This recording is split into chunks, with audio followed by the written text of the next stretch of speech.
ආයිබෝවන් දකුණු කොරියාවේ ජීවත් වෙන කෙනෙක්ට එදිනෙදා ජීවිතේ අලුත් අත්දැකීම් ගොඩකට මුහුණ දෙන්න වෙනවා.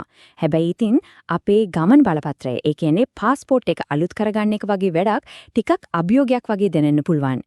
ඉතින් අද අපි මේ විග්‍රහයෙන් කතා කරන්න යන්නේ අන්න ඒ සංකීර්ණයි කිය හිතෙන ක්‍රියාවලිය කොහොමද හරිම සරලව පියවරෙන් පියවර කරගන්නේ කියලා.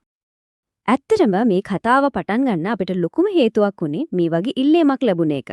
මේකෙන් අපිට හොඳටම තේරෙනවා මේක කෙනෙක්ට දෙන්නෙක්ට විතරක් තියෙන ප්‍රශ්නයක් නෙවෙයි දකුණු කොරියාවේ ඉන්න අපේ ශ්‍රී ලාංකිකයින්ගෙන් බහුතරයකට මුහුණ දෙන්න වෙන පොදු අභියෝගයක් කියලා.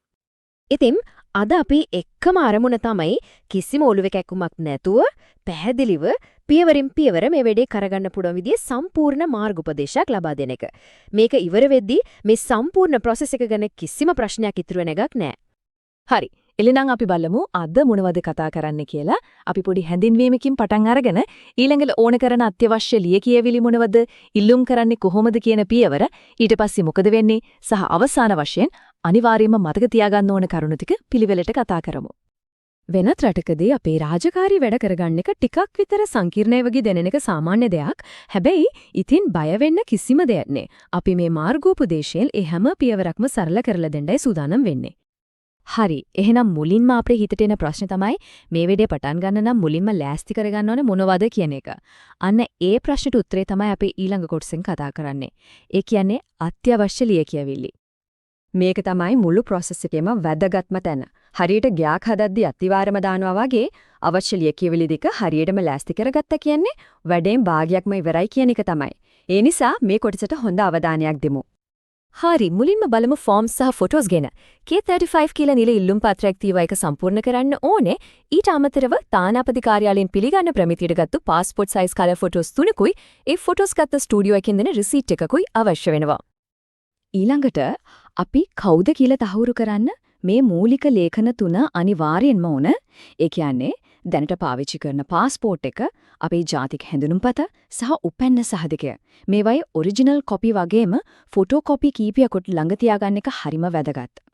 ඒ ලියකියවිලි වලට අමතරව කොරියාවේ නිවාසික තත්ත්වය තහවුරු කරන ඩොකියුමන්ට්ස් කිටකුත් ඕන වෙනවා. ඒ කියන්නේ ඒලියන් රෙජිස්ට්‍රේෂන් කාඩ් එක, නැත්නම් ARC කාඩ් එක සහ වීසා එකේ විස්තර තියෙන ලියවිල්ලක්. විවාහක කෙනෙක් ඉන්නවනම් විවාහ සහතිකයත් අමතක කරන්න එපා. හරි, දැන් ඔන්න ලියා කියවිලි ඔක්කොම ලෑස්ති. දැන් තියෙන්නේ වැඩේට බහින්න.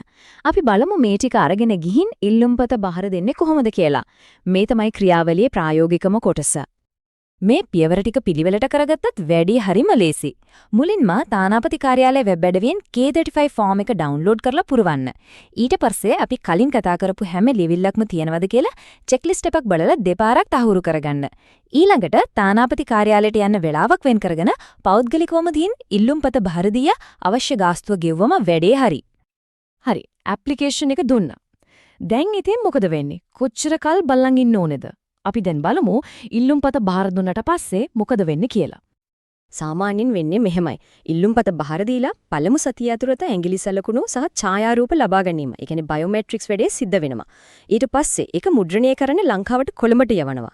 අලුත් પાස්පෝර්ට් එක ආයෙත් සෝල් නුවරට එන්න සති 10ක් 12ක් අතර කාලයක්. ඒ කියන්නේ මාස 3ක් විතර යන්න පුරුවන්. ඊට පස්සේ එය ලබා ගන්න එන්න කියලා දැලුම් දෙන්නේ.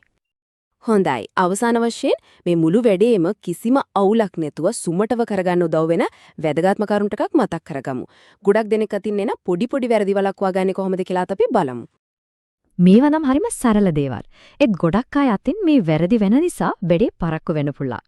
පළවෙනි එක ඉල්ලුම්පත හැම වෙලේම පැහැදිලිව බ්ලොක් ලෙටර්ස්. ඒ කියන්නේ ලොකු අකුරෙන් පුරවන්න.